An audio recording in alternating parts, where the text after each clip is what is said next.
Thank you for the advice for young scientists like myself. Can we save the natural world within the structure of capitalism? And if so, what are the best strategies to do so? Did you use the word destructive? No.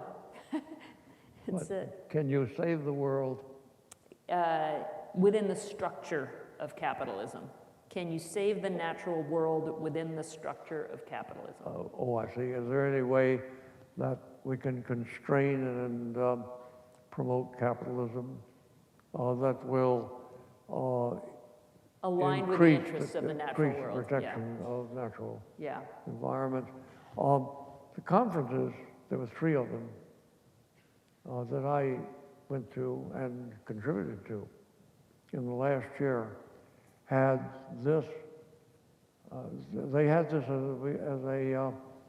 an opening assumption that not only could they learn, they thought, they hoped, and I think they're right, principles of compatibility of operations within the organization as within an ecosystem based on principles that are not yet fully clear, but they're there, they believe, I believe.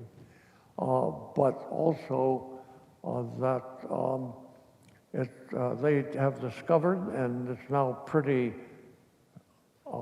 solidly established, that companies that are green, including especially companies that are making products and are affecting the environment, in those cases that where what they are doing improves the environment by one means or other, by the products they make, by the measures they take to actually improve the quality of the environment as the policy of the corporation. In the case of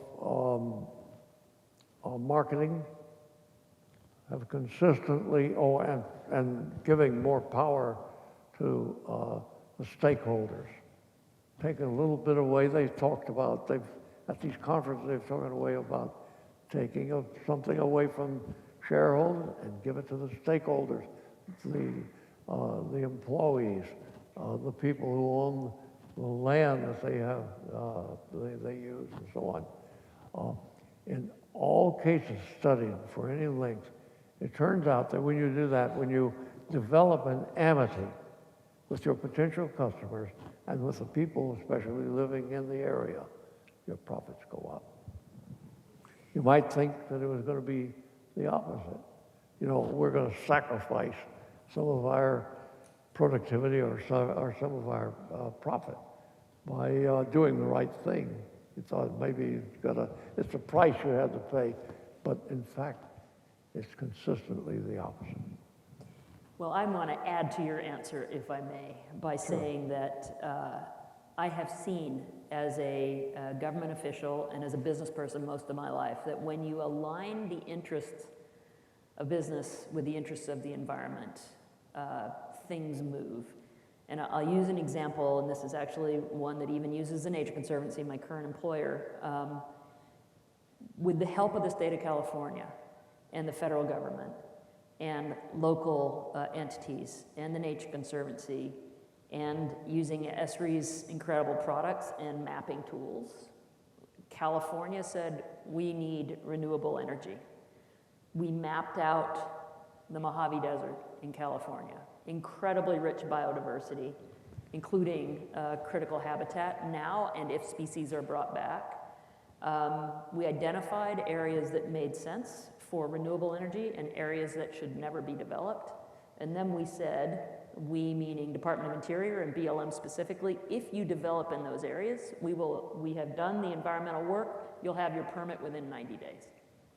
So market created by state of California renewable energy requirements, purchase power supply contracts created because of that, pre-clearing the environmental and all the other conflicts by driving the development to the area that was not in conflict, and all of a sudden you have renewable energy plans in California that are off to the races.